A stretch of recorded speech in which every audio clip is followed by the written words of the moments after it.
Okay, so have you ever watched those documentaries about scams?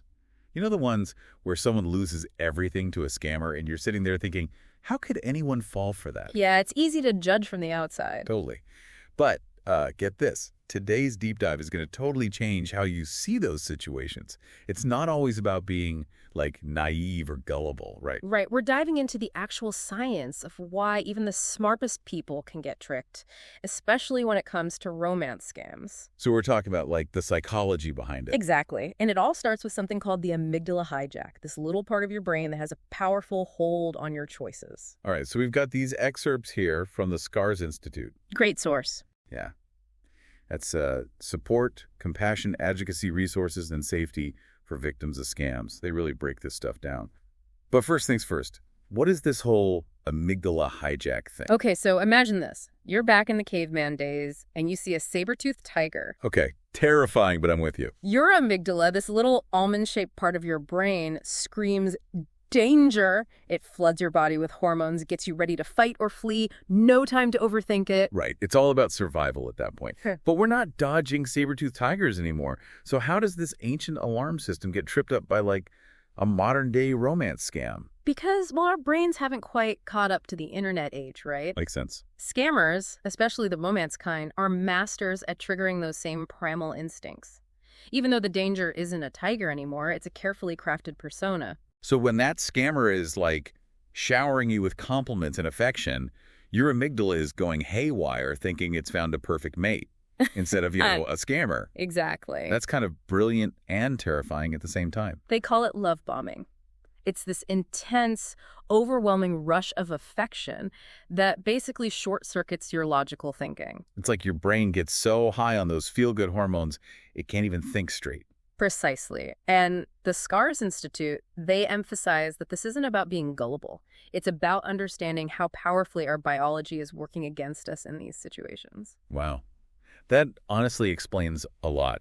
Is that the same thing that happens when you buy something impulsively and then totally regret it later? Same principle, absolutely. So it's not just about, falling head over heels for someone. This amygdala hijack can happen with any strong emotion. Absolutely. Let's say a scammer spins this tale of being stranded or having some family emergency. They're tapping into your empathy, triggering that gut feeling to help someone in need. And they do it before your logical brain can even process whether the situation is real. So we've established our brains are hardwired to get played sometimes, especially online.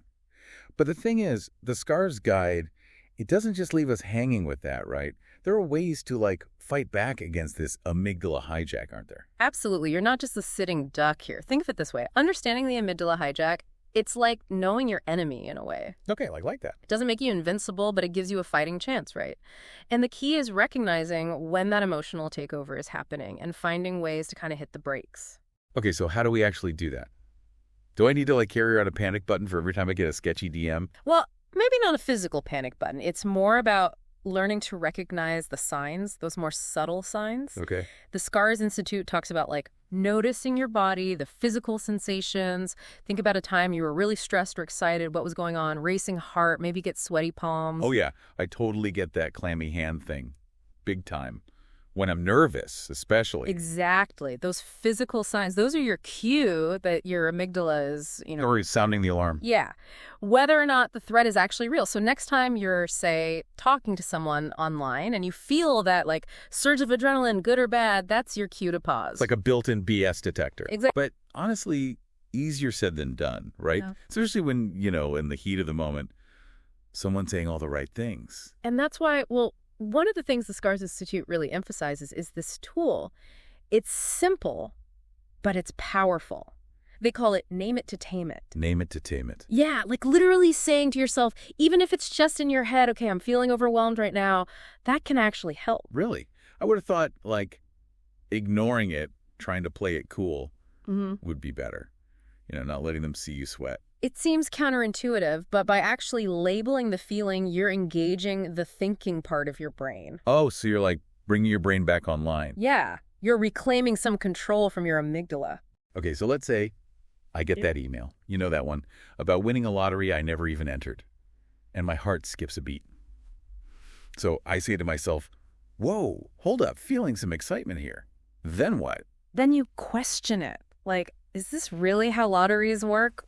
What's the most logical next step here? Not the most exciting one. Checking the spam folder, probably. Probably. Okay, but what about those situations where it's not like an obvious scam? Mm-hmm. Like what about when someone's, I don't know, pushing your buttons in a relationship? Does that count? Absolutely. Because the amygdala, it doesn't know the difference between a manipulative email and like a manipulative partner, right? That's interesting. So let's say you're arguing with your partner and you feel that familiar anger rising up. Oh, yeah.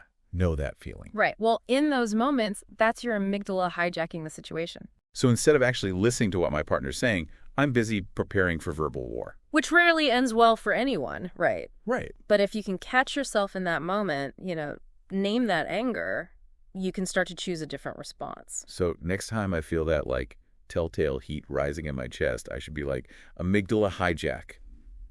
Code red. Maybe not out loud. Right. Okay. But acknowledging it even internally is a great start. And then you can choose to, take a breath, cool down a little, and respond in a way that doesn't escalate things. It's like hitting the pause button on the argument before it turns into a full-blown disaster. Exactly. And that pause button, it works for online interactions too, The SCARS Institute stresses this a lot. Don't be afraid to disengage if something feels off. Wait, so you mean like straight up ghosting someone who's giving me bad vibes? Is that okay? I mean, it doesn't have to be ghosting, but creating some distance can be really powerful. Like if someone is really pressuring you, for information, money, or even just trying to rush the relationship, it's okay to say, I need a break from this conversation. I bet that's a good test in itself, actually. How so? Well, if they freak out when you try to set a boundary, that's probably a red flag, right? Oh, absolutely. It goes back to that idea of regaining control because you have the right to set boundaries in any relationship, online or offline. This is making so much sense. Okay, but I have to ask, what about those people who are just convinced they'd never fall for a scam? Are they kidding themselves, or are some people just immune to this amygdala hijack? Here's the thing. The amygdala, it doesn't discriminate.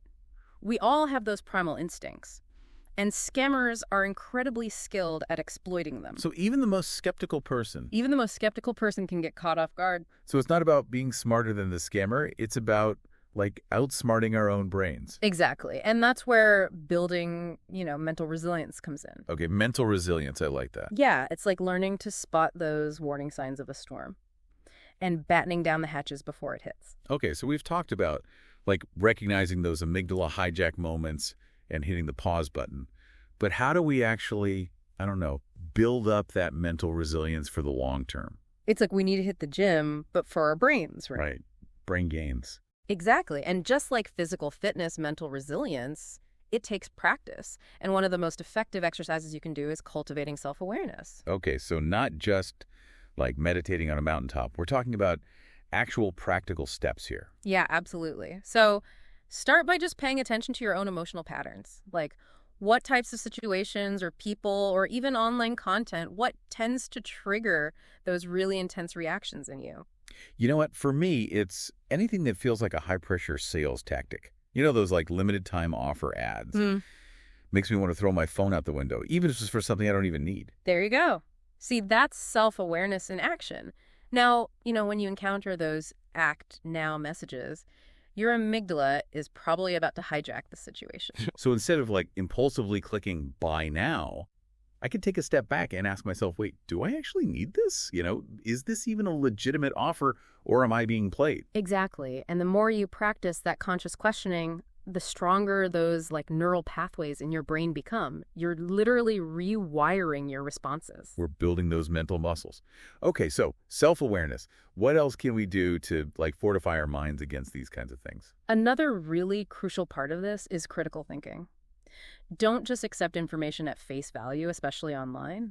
Check the sources, look for evidence, and remember, if it sounds too good to be true, it probably is. Yeah, that is easier said than done, though. It's we're drowning in information online these days. It's hard to know what to even trust. Which is why it's so important to have a healthy dose of skepticism, especially when you feel those emotional triggers firing.